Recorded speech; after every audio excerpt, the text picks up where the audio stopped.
하나님 말씀 요한복음 15장 26절로 27절까지 말씀이 되겠습니다. 요한복음 15장 26절로 27절 우리 함께 말씀을 합독했으면 좋겠습니다.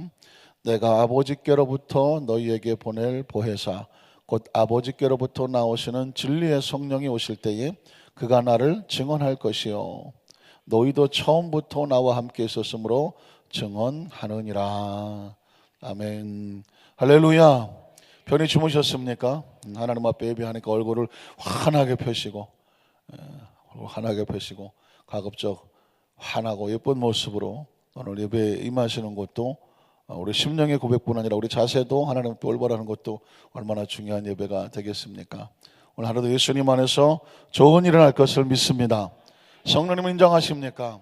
환영하십니까? 모셔드리십니까? 성령과 동행하면 오늘은 기적의 날입니다. 응답의 날입니다. 축복의 날입니다. 좋은 날입니다. 한번 따라 하실까요? 보혜사이신 성령님 이런 제목으로 말씀 은혜를 나누기 원합니다. 예수님의 사역을 한번 이렇게 정리를 해봤습니다. 예수님이 오셔서 무엇을 하셨나, 워낙 자세한 내용들이 많이 있지만 큰 덩어리로 오면 예수님이 오셔서 제일 처음 하신 것이 무엇일까요? 회개하라, 천국이 가까이 왔다. 하나님의 나라를 선포하시고 세상에 마음대로 세상에 살던 사람들을 돌이켜 하나님의 나라 속으로 초청하고 초대하셨습니다. 그리고 어떻게 하셨나요? 그리고 수많은 사람들을 치료하시고 병을 고치고 귀신을 쫓아내고 기적을 행하셨죠. 그러니까 회개하고 하나님 나라를 초청하시고 그리고 하나님의 능력을 보여주시지 않았습니까? 그 능력을 보여주심으로 끝나는 게 아니죠. 예수님께서 원하셨던 것은 뭐냐면 구약시대 이스라엘 백성들은 한쪽 가슴에 십계명을 안고 살았습니다. 십계명은 뭘까요? 우리가 행위적으로 어떻게 하나님 앞에서 거룩하게 살 수 있느냐. 십계명은 우리의 행위를 스스로 돌아보고 지켜볼 수 있는 지침이 되죠. 근데 사람은 육으로만 살지 않지 않습니까? 그 마음속이 얼마나 중요합니까? 예수님께서는 말씀하시기를 마음이 올바로 서지 않으면 행위가 아무리 그럴듯해도 외식하는 자다. 그래서 이 마음을 정결케 하는 8가지 복을 주셨습니다. 그걸 뭐라고 말하죠? 세상에 이런 쉬운 질문이 어디 있습니까? 8가지 복을 뭐라고 말하냐? 제가 눈치챘어요. 아까 저기 우리 성도님 함께서 뭐라고 말하자 했더니 팔복. 여기까지 들렸어요. 여기까지. 그래서 항상 크리스천은 한쪽에는 십계명, 한쪽에는 무슨 복? 팔복. 이게 두 가지가 가슴에 있어야 돼요. 그래야 십계명은 나의 행위를 점검하고 팔복은 나의 마음을 점검합니다. 그러니까 행위도 올바라야 되고요. 가급적. 그리고 마음도 팔복에 맞춰서 관리가 돼야 돼요. 그래야 우리 영육을, 마음이라고 그랬지만 영육을 보존할 수 있는 게 되는 것입니다. 그리고 나서 예수님께서 고난과 십자가의 대속의 귀한 원리를 또 제자들에게 말씀을 하셨는데 마지막 최후의 만찬에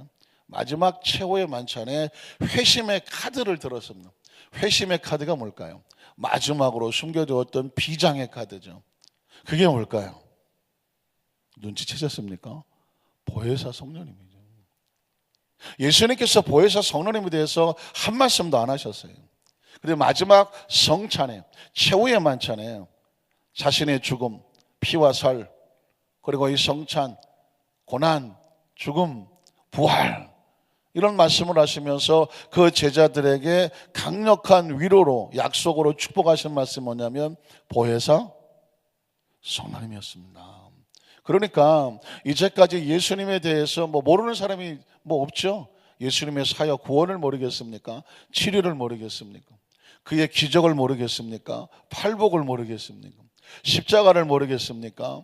부활을 모르겠습니까? 승천을 모르겠습니까? 예수님이 처음부터 마지막, 이걸 캐리그마라고 하는데 그의 출생서부터 승천까지 예수님의 사역의 모든 것들, 소위 말하는 캐리그마라고 하는 이 내용을 모르는 사람은 없습니다. 그런데 정작 예수님의 사역이 남은 크리스찬들에게, 그리스도의 제자들에게 가장 중요한 핵심 키워드를 한다면 보혜사 성령님입니다. 그 성령님이 있어야 이 모든 그리스도의 복음이 전해지는 데서 가장 강력한 힘이 되고 권세가 되고 능력이 되고 원리가 되는 것입니다. 그러니까 보혜사를 모른다고 하면 안타깝게 예수를 믿는 형식이 있고 또 구원의 은총도 있고 다 하나님의 자녀로서 복을 받고 살아가지만 예수님의 마지막 회심이죠. 가장 숨겨두었다가 비장의 가장 위급한 순간에 제자를 위해서 빵 하고 보여주시는 그 보혜사 성령님을 모른다고 하면 이건 얼마나 안타깝습니까? 그래서 여러분, 이번 주 새벽 예배의 주제는 보혜사 성령님이라고 하는데, 보혜사를 한번 다시 묵상하기 원하는 것입니다. 보혜사라는 말을 예수 믿기 전에 들어보신 적이 있으신가요? 없습니다. 보혜사라는 단어가 역사 속에도 없고 고전 속에도 없고 소설에도 없습니다. 그리고 이 보혜사라는 것을 뭐 학교에서 배운 적이 있나요? 학교에서도 보혜사란 말 쓰지 않습니다. 그리고 교회 안에 들어와서 신앙생활을 하지만 이 성령에 대해서 강조하고 성령의 말씀을 나누지 않으면 보혜사라는 말이 잘 등장이 되지 않습니다. 성도들도 보혜사라는 말을 잘 사용하지 않단 말이죠. 그런데 제가 회심의 카드요 비장의 카드라고 말했던 것처럼 신앙생활의 가장 중요한 우리가 매일 고백해야 되는 분이 바로 보혜사 성령님이라는 것을 강조하고 싶은 것이죠. 보혜사, 어떻게 생긴 말일까? 한문 그대로 하면 보호하고 은혜를 가르치는, 은혜를 베푸시는, 가르치는 스승님, 뭐 이렇게 되어 있더라고요. 제가 한번 인터넷 들어갔어요. 보혜사를 뭐라고 말하나 그랬더니 글자 그대로 보호하고, 우리를 보호하고 은혜를 가르치는 스승님, 스승사자를 썼으니까 그렇게 되어 있더라고요. 그냥 글자 그대로 보혜사라고 쓴 거예요. 뜻을 한 거죠. 그럼 이 말을 그대로 쓰면은 안 되는 건데, 이 말이 어디서 나왔나 했더니 파라클레토스에서 나왔다고 말씀드렸죠. 파라클레토스라고는 헬라어를 번역하다 보니까 이 파라클레토스를 어떻게 이해시킬 수 있을까? 그래서 나온 말이 아마 번역하는 누가 이렇게 고민했을지 모르겠지만 보혜사 이런 말을 썼습니다. 보호하고 은혜를 베푸는 스승님, 이렇게 가르쳤다는 것이죠. 자, 그러면 어떤 질문이 생깁니까? 원래 우리나라 말이, 헬라 말이 우리나라 말로 바로 번역된 게 아니거든요. 그리스의 헬라 말이, 신약은 헬라 말로 써 있고 구약은 히브리 말로 써 있는데, 이 성경이 독일의 라틴 말, 로마 시대 라틴 말로 번역이 됐죠. 헬라 말이 라틴어로 번역이 됐고 로마 시대의 국교로 구독화가 됐으니까 라틴 말이 번역이 됐고, 이 라틴 말이 복음이 전해짐으로 말미암아 영어로 번역이 되죠. 영국에, 미국에 영어로 번역이 됩니다. 영어로 번역된 말이 중국으로 넘어갑니다. 중국으로 넘어가서 한자로 번역이 됩니다. 한자로 번역된 말이 다시 이제 한글로, 우리나라 말로 번역이 되는 거죠. 그래서 성경은 처음부터 뭐 헬라어가 우리말로 딱 번역된 게 아니고 헬라어가 라틴어로, 라틴어가 영어로, 영어가 한문으로, 그리고 우리나라는 한문의 영향성에 있으니까 한문이 한글로 번역이 된 것입니다. 그러니까 이 번역되는 과정 속에서 먼저 번역된 내용은 뭐라고 되어 있나라는 것은 굉장히 중요하겠죠. 그래서 영어 성경을 한번 찾아봤습니다. 도대체 보혜사를 뭐라고 번역하나? 먼저 우리 한글 성경에도 공동 성경이라는 거 있죠. 캐톨릭하고 공동 번역해 놓은 것이 있습니다. 거기에 보니까 보혜사를 뭐라고 말하냐면 보호자, 보호자 성령님.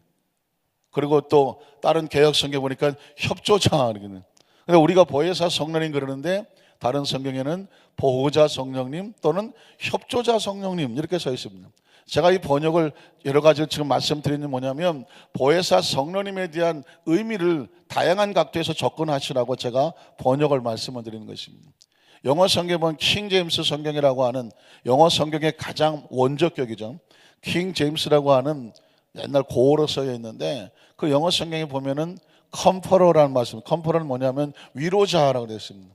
그러니까 성령님을 제일 처음 영어 성경을 번역하는 킹 제임스 성경에는 성령을 위로자라는 의미를 강하게 부여를 했습니다. 그리고 오늘날 가장 많은 사람들이 읽는 NIV라고 하는 성경에는 뭐냐면 카운셀러라고 되어 있어요. 카운셀러는 많이 들어봤죠? 상담자라는 것입니다. 그러니까 이 성령님을 놓고 킹 제임스 성경에는 위로하는 위로자라고 말하고 NIV라는 성경에는 카운셀러라고 말합니다. 그리고 뭐 그냥 NASB라고 하는 성경에 보면 헬퍼라고 되어 있습니다. 헬퍼. 그러니까 이 성령님에 대해서 한마디로 정의하기 어렵죠. 성령에 대한 다양한 성령님의 모습을 어떤 분은 컴퍼러 위로자, 어떤 사람은 어떤 성경은 카운셀러, 상담자, 또 한쪽에는 헬퍼, 도우시는 분, 보호자, 협조자. 이게 성령, 이게 다 뭉뚱그려서 다 성령님의 의미를 가지고 있습니다. 그러니까 이 모든 것을 어쩌면 절묘하게 보혜사 이렇게 놓은 것이죠. 보혜사는 세 가지 의미가 다 들어있지 않습니까? 보호하시고 은혜를 베푸시고 가르쳐 주시는, 그러니까 이 세 가지를 다 합쳐서 우리는 보혜사 성령님 그러는데, 다른 성경에는 아마 그렇게 번역되는 것을 염두에 두시면 성령님이 과연 우리와 어떤 관계이기를 좀 더 접근하게 될 것입니다. 그런데 오늘 어제 우리 말씀을 나눴던 요한복음 14장 16절 17절을 보면 보혜사 의미가 좀 더 정확해지죠. 내가 아버지께 구하겠으니 그가 또 다른 보혜사, 이 구절이 굉장히 중요합니다. 또 다른 보혜사를 너희에게 주사 그랬습니다. 그러니까 원래 있던 보혜사의 의미를 알면 또 다른 보혜사의 의미를 쉽게 알겠죠. 원래 있던 보혜사가 누구라고요? 예수님. 예수님이 한 번도 자신을 보혜사라고 말씀하신 적이 없었는데, 자, 여기서 말하는 보혜사는 카운셀러, 컴퍼러, 위로자 또는 헬퍼, 도우시는 분. 그러니까 예수님에 대해서 정확히 알면 예수님처럼 하시는 또 다른 구원자라기보다는 보혜사가 있구나 라는 인식을 주시는 것이죠. 그래서 또 다른 보혜사를 너에게 주사했을 때 이 보혜사 성령님의 사역은 누구의 사역과 똑같다? 예수님의 사역과 똑같은 것이죠. 예수님은 육체로 오셔서 육체는 한계가 있으니까 이제 하늘로 가시지만 영으로 오시는, 중요합니다, 영으로 오시는 또 다른 그 보혜사 파라클레토스가 오시는데 그분이 바로 우리가 말하는 홀리 스피릿 성령님이라는 것입니다. 자, 한번 읽어는 볼게요. 그가 또 다른 보혜사자 너희에게 주사 영원토록 너희와 함께 있게 하리니 17절 그는 진리의 영이라, 밟으십시오. 진리의 영이라고. 보혜사는 영이어야 됩니다. 제가 이렇게 강조하는 것은 좀 이따 후반에 다른 말씀이 있기 때문에 그래요. 그는 진리의 영이라 세상은 능히 그를 받지 못하나니 이런 그를 보지도 못하고 알지도 못함이라. 그러나 너희는 그를 안다라고 말했습니다. 자, 그러면 어저께도 제가 말씀드렸지만 보혜사 성령님에 대해서는 딱 세 군데가 기록이 되어 있는데, 첫 번째는 14장 요한복음 14장, 두 번째는 요한복음 15장, 세 번째는 요한복음 16장에 되어 있습니다. 오늘은 두 번째니까 요한복음 15장에 기록된 보혜사의 성령님 모습을 한번 보겠습니다. 물론 이 말씀은 예수님이 직접 하신 말씀입니다. 요한복음 15장 26절입니다. 자, 26절 내가 아버지께로부터 너희에게 보낼 보혜사 이렇게 말하고 있습니다. 그러니까 이 보혜사란 말은 다른 사람이 쓴 말이 아니라 누가 쓴 말이다? 예수님이 직접 쓰신 말이고요. 이 보혜사라고 하는 말은 백성들에게, 그 군중들에게 가르친 말이 아니라 제자들을 놓고 가르친 말이고, 보혜사라는 말은 예수님이 십자가를 앞에 두고 아주 비장하게 슬픔과 근심 가운데 있는 그들에게 너희는 마음에 근심하지 말라, 하나님을 믿으니 또 나를 믿으라 말씀하는 상황 가운데 내가 간다고 슬퍼하지 마라. 내가 가면 너희에게 누구를 보낸다? 보혜사를 보낸다. 나는 가는 것이 아니라 여전히 너희와 함께 있다. 육은 떠나지만 영으로 같이 한다. 그분이 누구다? 보혜사다. 지금 그거를 강조하는 그런 장면입니다. 그래서 내가 아버지께로 가면 아버지께로부터 너에게 보낼 보혜사가 있다. 그런데 그 보혜사는 어떤 분이냐? 곧 아버지께로부터 뭐 하시는? 나오시는. 이게 사실 해석이 굉장히 위험할 수가 있는 것입니다.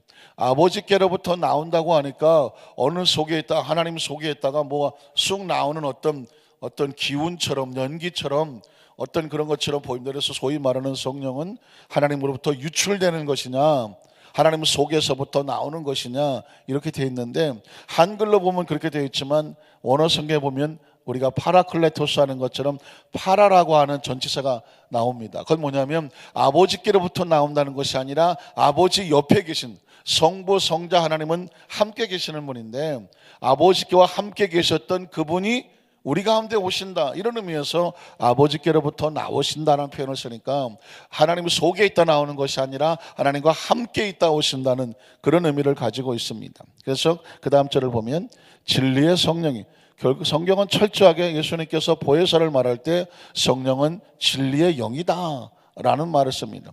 그래서 오실 때에 그가 나를 뭐 하실 것이에요?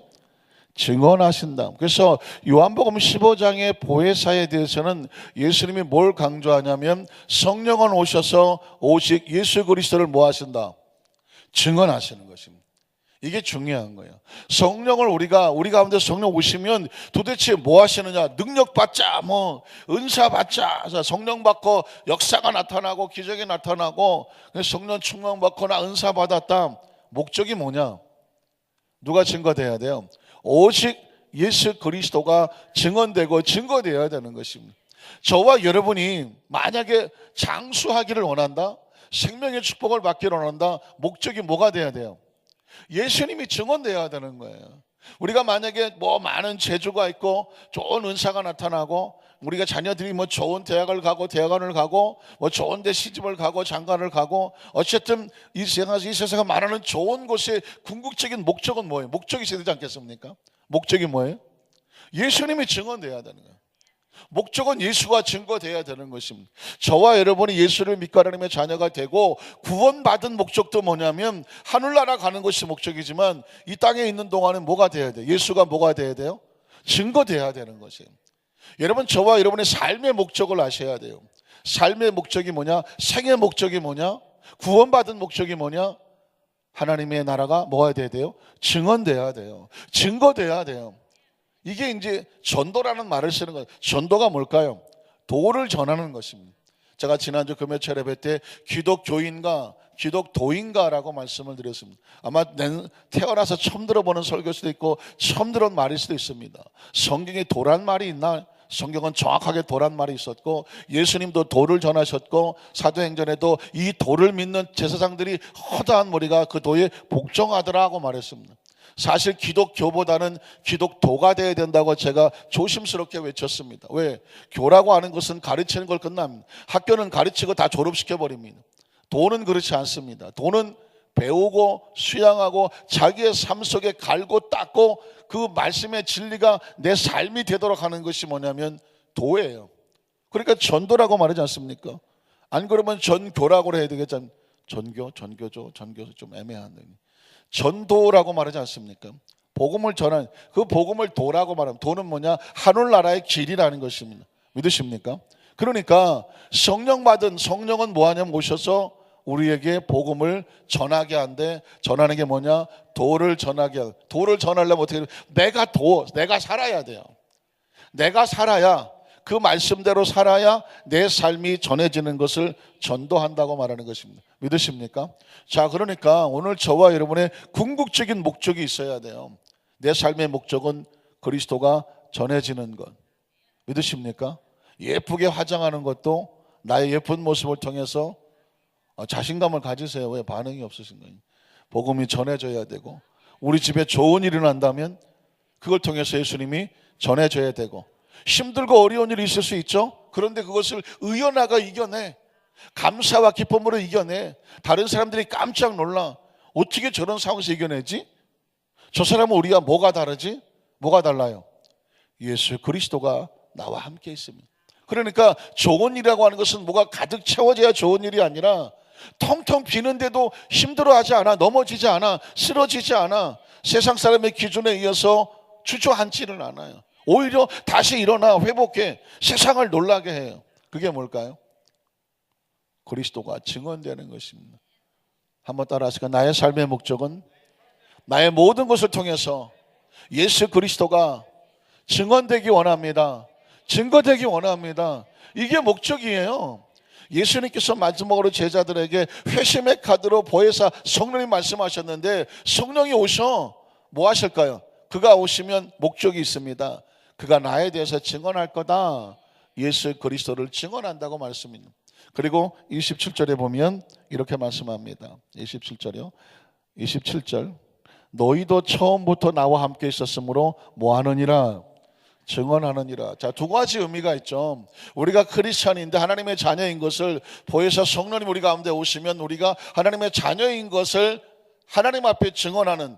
그래서 로마서 8장 26절에 보면 우리가 막 마땅히 빌바를 하지 못하잖아요. 막 그럴 때 스스로 기도하지 못하고 우리를 대신하여 간구하시는 성령님이 계신다. 우리를 대신해서 변호하고 변론하고 증언하시는 분이 성령님이고, 뿐만 아니라 우리 그리스도인들은 성령의 은사가 오시면 성령님과 뭐 하느냐? 너희도 처음부터 그리스도와 함께 그리스도의 제자들이니, 그리스도의 제자는 뭐 하는 사람이에요? 그리스도를 증언하는 사람입니다.